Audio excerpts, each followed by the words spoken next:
बराबरी के सपने के पीछे क्या है असली सच?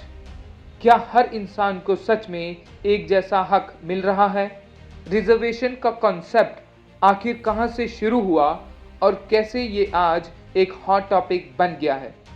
आज हम देखेंगे कैसे ब्रिटिशर्स ने इसकी नींव रखी, गांधी जी और अंबेडकर जी का क्या रोल था और कैसे ये सिस्टम आज की राजनीति को हिला रहा है।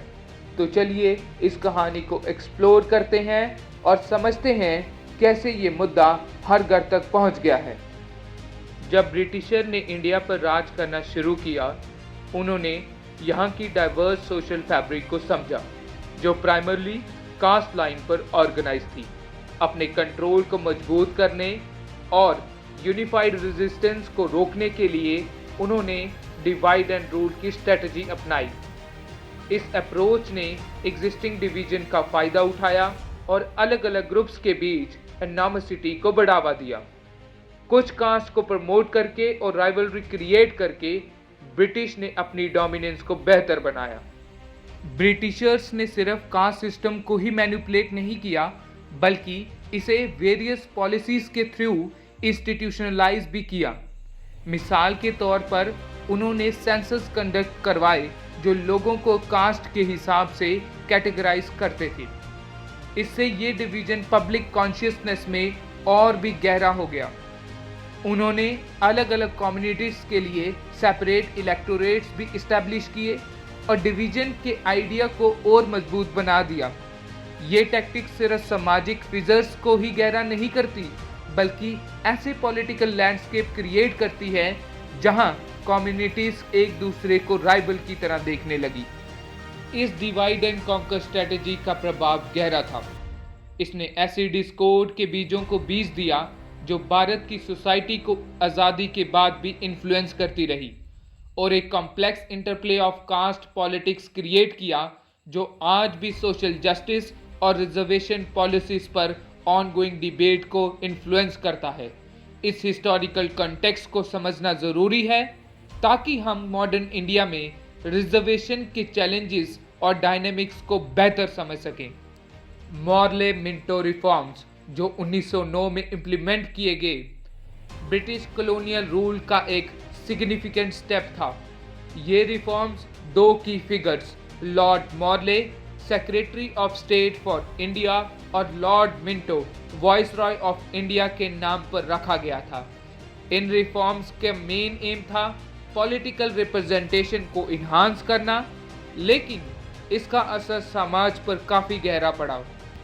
इस सिस्टम ने कम्युनिटीज़ को एक दूसरे से अलग कर दिया, जिससे एक तरफ एक नए सेंस ऑफ आइडेंटिटी डेवलप हुई और दूसरी तरफ कम्युनल पॉलिटिक्स का जन्म हुआ। मुस्लिम लीडर्स जैसे कि मोहम्मद अली जिन्ना ने इस सेपरेट इलेक्टोरेट का इस्तेमाल करके अपनी कम्युनिटीज़ के राइट को प्रमोट किया, जबकि हिंदू लीडर्स भी अपनी कम्युनिटीज़ के हक में आवाज़ उठाने लगे। ये रिफॉर्म्स जो इनिशियली पॉलिटिकल पार्टिसिपेशन को बढ़ावा देने के लिए लाए गए थे, आखिर में इन्होंने कम्युनल टेंशन को बढ़ावा देने का काम किया। इसने सामाजिक और पॉलिटिकल लैंडस्केप को ऐसा बना दिया जहां हिंदू और मुस्लिम कम्युनिटीज़ एक दूसरे के राइवल बन गए, जो आगे चलकर भारत की आज़ादी के स्ट्रगल को भी इन्फ्लुएंस करने लगे। मॉर्ले मिंटो रिफॉर्म का ये हिस्टोरिकल कंटेक्स्ट समझना ज़रूरी है, क्योंकि इसने रिजर्वेशन और सोशल जस्टिस के मामले पर भी अपना असर डाला। कम्युनल अवार्ड जो 1932 में अनाउंस किए गए, एक सिग्निफिकेंट डिसीजन था ब्रिटिश गवर्नमेंट की तरफ से, जिसमें अलग अलग कम्युनिटीज़ को उनकी पॉलिटिकल रिप्रेजेंटेशन देने का प्रावधान किया गया। इस अवार्ड के तहत दलित और अनेक रिलीजियस ग्रुप्स को अलग इलेक्टोरेट का अधिकार दिया गया, जिससे हर कम्युनिटीज़ को अपने रिप्रेजेंटेटिव्स इलेक्ट करने का मौका मिला। इससे भारत के समाज में और ज़्यादा कास्ट टेंशन बढ़ गई। अलग अलग कम्युनिटीज़ जैसे कि हिंदू, मुस्लिम्स, सिख और दलित्स को सेपरेट इलेक्टोरेट्स मिलने से उनके बीच डिवीज़न और भी गहरी हो गई। इसने सामाजिक और पॉलिटिकल टेंशन को बढ़ावा दिया, क्योंकि अब कम्युनिटीज़ एक दूसरे से ज़्यादा अलग होती गई। इस पीरियड के दौरान एक मेजर डिबेट भी हुई थी महात्मा गांधी और डॉक्टर बी.आर. अम्बेडकर जी के बीच। गांधी जी, जो कि हिंदू कम्युनिटीज के रिप्रेजेंटेटिव थे, उन्होंने सेपरेट इलेक्टोरेट को अपोज किया। उनका कहना था कि इससे हिंदू समाज में और डिवाइड होगा और एक यूनिफाइड फ्रंट बनाना मुश्किल हो जाएगा। दूसरे रिलीजन या कास्ट के लोगों के साथ खाना खाना या शादी करना, इस पर जो रुकावटें हैं वे हिंदू धर्म का हिस्सा नहीं हैं। ये बाद में हिंदू धर्म में आई, शायद जब हिंदू धर्म अपने पतन की तरफ था। आज के समय में ऐसी रुकावटें हिंदू समाज को कमजोर कर रही हैं। और वहीं अंबेडकर जी, जो दलित कम्युनिटीज के एक प्रोमिनेंट लीडर थे, इस सेपरेट इलेक्टोरेट को एक तरीके से दलित राइट का प्रोटेक्शन समझते थे। उनका आर्गुमेंट था कि अगर उन्हें अलग रिप्रेजेंटेशन नहीं मिलेगी तो उनकी आवाज कभी सुनी नहीं जाएगी। We think that if you have a common electorate, we would be submerged, you see, and the nominees of the scheduled caste who would be elected, who would be really slaves of the Hindus, not independent ये debate people. इतनी intense हुई कि गांधी जी ने fast unto death का आयोजन किया, जिससे उन्होंने प्रेशर डालकर अंबेडकर जी को कॉम्प्रोमाइज पर मजबूर किया। पूना पैक्ट 1932। अंबेडकर जी और महात्मा गांधी जी के बीच ये एक बड़ा समझौता था। गांधी जी ने अलग इलेक्टोरेट का विरोध किया था और कहा कि ये एक भारत को तोड़ देगा। पूना पैक्ट के तहत दलित कम्युनिटीज को जनरल इलेक्शन में ही रिजर्व सीट मिलने का प्रस्ताव दिया गया। इंडियन कॉन्स्टिट्यूशन की रचना में डॉक्टर अंबेडकर जी की भूमिका सबसे अहम थी। उन्होंने एक ऐसा कॉन्स्टिट्यूशन तैयार किया जिसमें हर कास्ट और रिलीजन को बराबरी का हक दिया गया। अंबेडकर जी का विश्वास था कि समाज की हर कैटेगरी को सम्मान मिलना चाहिए, चाहे वो किसी भी कास्ट या धर्म से बिलोंग करता हो। अंबेडकर जी ने संविधान को एक ऐसा प्लेटफॉर्म बनाया जहां हर व्यक्ति को अपने अधिकारों के लिए लड़ने का मौका मिला। उनका ये मंत्र था कि अगर हम एक सामाजिक रूप से सम्मान और बराबरी वाला देश बनाना चाहते हैं तो हमें सभी को उनके हक देने होंगे। भारतीय संविधान ने न सिर्फ एक नए भारत का कल्पना की, बल्कि उसे हकीकत में बदलने का भी काम किया।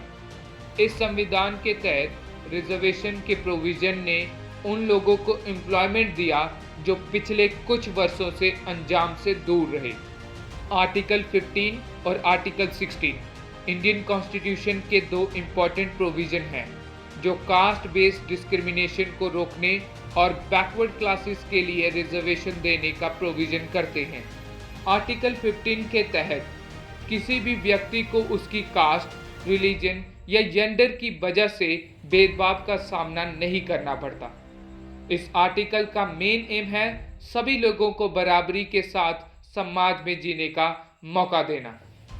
आर्टिकल 16 के तहत सोशल एंड इकोनॉमिकल रूप से पीछे छूट गई कैटेगरीज जैसे शेड्यूल कास्ट और शेड्यूल ट्राइब्स कम्युनिटीज के लिए गवर्नमेंट जॉब्स और एजुकेशनल इंस्टीट्यूशन में रिजर्वेशन का प्रोविजन किया गया। इसके अंतर्गत शेड्यूल कास्ट कम्युनिटीज के लिए 15% और शेड्यूल ट्राइब्स कम्युनिटीज के लिए 7.5% सीट रिजर्व की गई हैं। ये प्रोविज़न इंश्योर करता है कि जो लोग पिछले समय से डिस्क्रिमिनेशन का शिकार हुए हैं उन्हें अब बराबर का मौका मिले, ताकि वो अपने अधिकारों का लाभ उठा सकें और समाज में एक स्थान बना सकें। इस तरह आर्टिकल 15 और आर्टिकल 16 ने सोशल जस्टिस और इक्वालिटी की तरफ एक बड़ा कदम उठाया है। 1979 में मंडल कमीशन बनाया गया, जिसका काम था कि भारत की बैकवर्ड क्लासेस की स्थिति का पता लगाना और उनकी अपलिफ्टमेंट के लिए सरकार को सुझाव देना। मंडल कमीशन की रिपोर्ट ने दिखाया कि भारत की 52% जनता अदर बैकवर्ड क्लासेस ओबीसी में आती है और उनका कोई इकोनॉमिकल और सोशल अपलिफ्टमेंट नहीं हो पाया है। 1990 में वीपी सिंह ने मंडल कमीशन की रिपोर्ट को लागू कर दिया और ओबीसीज के लिए 27% आरक्षण का प्रावधान किया। इस फैसले ने पूरे देश में हलचल मचा दी।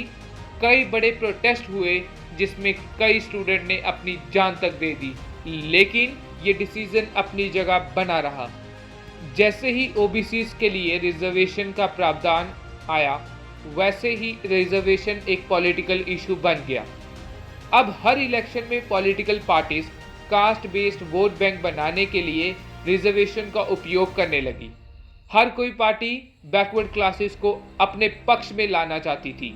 सुप्रीम कोर्ट ने 1993 में क्रीमी लेयर का कॉन्सेप्ट इंट्रोड्यूस किया, जिसमें ओबीसी कैटेगरी के इकोनॉमिकल प्रॉस्पेरस लोग रिजर्वेशन के दायरे से बाहर किए गए। इसका मकसद था कि सिर्फ सच में पीछे छूटी हुई पॉपुलेशन को ही इसका फायदा मिले। 2019 में नरेंद्र मोदी सरकार ने एक नया प्रोविजन लाया, जिसमें इकोनॉमिक बेसिस पर कमज़ोर लोगों को रिजर्वेशन दिया गया। इकोनॉमिकली वीकर सेक्शन के लिए 10% रिजर्वेशन का डिसीजन लाया गया, जो जनरल कैटेगरी के लोगों को फाइनेंशियल हेल्प करेगा। इस फैसले का बहुत बड़ा पॉलिटिकल असर पड़ा और ये काफ़ी समय तक चर्चा में रहा।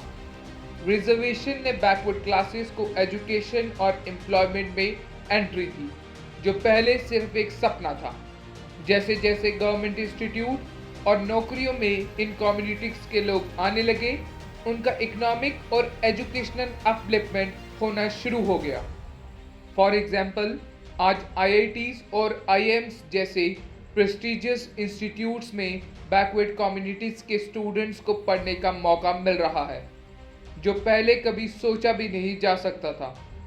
2021 के सेंसस के मुताबिक एससी और एसटी कैटेगरी के लोगों का स्कूल इनरोलमेंट रेट 74% के आसपास है, जो पहले के मुताबिक काफ़ी बढ़ गया है। सरकारी जॉब्स में एससी और एसटी के लिए रिजर्व पोस्ट पर अब लगभग 24% लोग आने लगे हैं, जो सामाजिक सुधार को दिखाता है। कास्ट बेस्ड डिस्क्रिमिनेशन, जो पहले एक बड़ी समस्या थी, उसमें कुछ सुधार देखने को मिला है।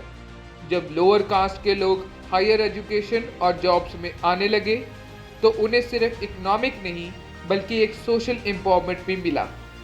This helped break the age-old caste barriers and allowed them to stand on equal footing in many areas of society.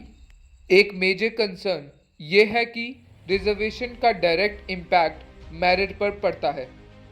बहुत सारे लोग बिलीव करते हैं कि जो डिजर्विंग कैंडिडेट हैं वो सिलेक्शन से चूक जाते हैं सिर्फ कास्ट बेस्ड रिजर्वेशन के कारण।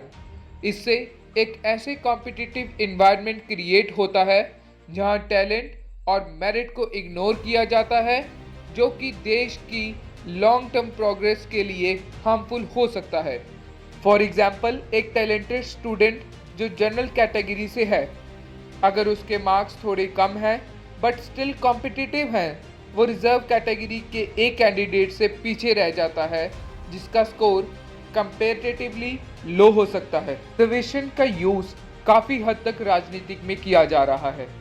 हर इलेक्शन सीजन में पॉलिटिकल पार्टीज जातियों को खुश करने के लिए रिजर्वेशन के प्रॉमिस करती हैं, जो कास्ट टेंशन को और बढ़ाते हैं। इससे रियल इश्यूज पर फोकस कम और वोट बैंक पॉलिटिक्स ज़्यादा हो जाती है। क्रीमी लेयर का कॉन्सेप्ट होने के बावजूद आज भी कुछ ऐसे लोग हैं जो इकोनॉमिकली स्ट्रॉन्ग होने के बाद भी रिजर्वेशन का फ़ायदा ले रहे हैं। इसका रिजल्ट ये होता है कि जो असली नीडी लोग हैं, जिनके पास रिसोर्सेज नहीं हैं, वो पीछे रह जाते हैं। For instance, a well of family जो एससी, एसटी, ओबीसी कैटेगरी में आती है, वो मल्टीपल जनरेशन के लिए रिजर्वेशन का फ़ायदा उठाती है, जबकि उनके पास ऑलरेडी सफिशिएंट रिसोर्सेज होते हैं। आज के समाज में रिजर्वेशन एक कॉम्प्लिकेटेड मुद्दा बन गया है। समाज का एक हिस्सा इसे अपने हक के रूप में देखता है, जबकि दूसरा हिस्सा एक अनफेयर एडवांटेज के रूप में। कई एक्सपर्ट्स का मानना है कि रिजर्वेशन के अलावा हमें एजुकेशन और इंफ्रास्ट्रक्चर पर ज़्यादा फोकस करना चाहिए। सभी कैटेगरीज के बच्चों को क्वालिटी एजुकेशन देना एक ऐसा स्टेप हो सकता है जो रिजर्वेशन की ज़रूरत को कम कर दे। एक बड़े मुद्दे की बात यह है कि रिजर्वेशन कब तक चलता रहेगा। कॉन्स्टिट्यूशन मेकर्स ने इस प्रोविज़न को एक टेम्पररी सॉल्यूशन के रूप में सोचा था, लेकिन आज ये एक परमानेंट सॉल्यूशन बन गया है। आज ज़रूरत है नए मॉडल पर विचार करने की, जिसमें हर व्यक्ति को बराबर मौका मिले और रिजर्वेशन की ज़रूरत खत्म हो जाए। पूना पैक्ट से लेकर मंडल कमीशन तक रिजर्वेशन का इतिहास भारत की सामाजिक तनाव, राजनीतिक हलचल और कास्ट बेस्ड डिस्क्रिमिनेशन के खिलाफ एक लंबी लड़ाई को दिखाता है। ये एक रियलिटी है कि रिजर्वेशन ने पीछे छूटी कम्युनिटीज़ को सोशल एंड इकोनॉमिकल रूप से बढ़ावा दिया है। आखिर में सवाल ये उठता है, क्या रिजर्वेशन सच में सोशल इक्वालिटी और इक्वल अपॉर्चुनिटी का परमानेंट सॉल्यूशन है, या ये एक टेम्पररी फिक्स है जो राजनीतिक और जाति के चक्रव्यूह में अटका हुआ है। आज सोसाइटी के सामने एक कड़वा सच है, चाहे रिजर्वेशन का मकसद कितना भी नोबल रहा हो, क्या ये अब भी अपनी असली पर्पस को पूरा कर रहा है या सिर्फ एक पॉलिटिकल टूल बन गया है।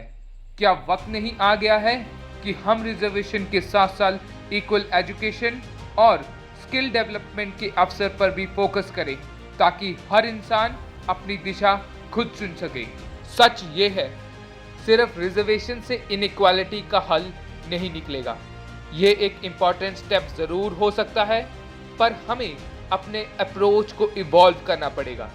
एम्पावरमेंट सिर्फ रिजर्वेशन से नहीं, बल्कि क्वालिटी एजुकेशन, स्किल बिल्डिंग और इक्वल एक्सेस से आएगा। अगर हम सोसाइटी को सच में अपलिफ्ट करना चाहते हैं, तो हमें इन चीज़ों में भी इन्वेस्ट करना होगा। दुनिया बदल रही है और हमें अपने तरीके भी बदलने पड़ेंगे। शायद अब टाइम आ गया है कि हम मॉडल को रीथिंक करें, not to remove reservation but to complement it with other measure जो इंश्योर करें कि कोई भी पीछे ना रहे। लोगों को एम्पावर करना सिर्फ हैंडआउट्स देना नहीं है, ये एक ऐसे इकोसिस्टम बनाने की बात है जहां सबको आगे बढ़ने का टूल मिले। चलो एक ऐसे फ्यूचर बनाते हैं जहां मौका दिया नहीं, बल्कि सबके लिए बराबर से कमाया जाए।